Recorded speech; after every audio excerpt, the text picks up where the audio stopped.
Des camions de livraison comme celui-ci, dans quelques années, Migros n'en commandera plus.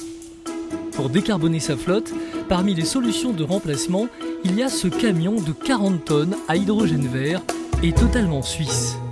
Donc on veut démontrer que cette solution-là, 40 tonnes à hydrogène, fonctionne et est exploitable dans une exploitation de tous les jours. Maintenant, si on cible réellement le besoin de Migros Genève, il sera plus orienté sur du batterie électrique que réellement sur de l'hydrogène, même si on sait, et d'ailleurs qu'on le prévoit, que beaucoup de transferts se feront avec ce type de camion.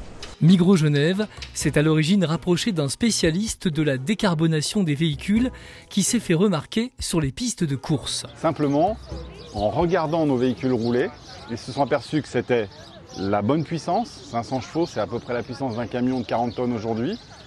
On roule pendant 1 heure, donc on est capable de rouler à cette puissance très longtemps. Le ravitaillement se fait très vite, donc ils ont été séduits et ils ont décidé de nous accompagner dans notre démarche de passer du sport mécanique à l'industrie.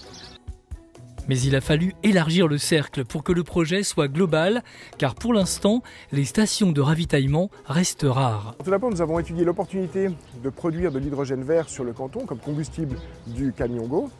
Ensuite, nous avons étudié plus en détail la production avec les différents appareils, les différentes installations que nous devions mettre en place pour pouvoir produire cet hydrogène en toute sécurité. Et la Fondation Nomade a réuni le tour de table. Production d'hydrogène vert par les SIG, distribution par Migrol avec une nouvelle station prévue aux Acacias, usage avec Green GT, il fallait en plus un professionnel de l'assemblage de poids lourds et c'est un Saint-Gallois qui s'est lancé dans l'aventure. Ça c'est absolument nouveau. On a déjà l'habitude de travailler avec des camions en batterie électrique, mais pas encore à pile à combustible. Pour passer de la phase pilote à un impact à grande échelle, les acteurs du projet Go se donnent plus de 5 ans. Alors pour passer de 1 à 1000, effectivement ça va prendre un certain temps. Il faut que, je dirais, 2 choses. Il y ait moins de camions qui roulent et puis que ceux qui roulent soient propres.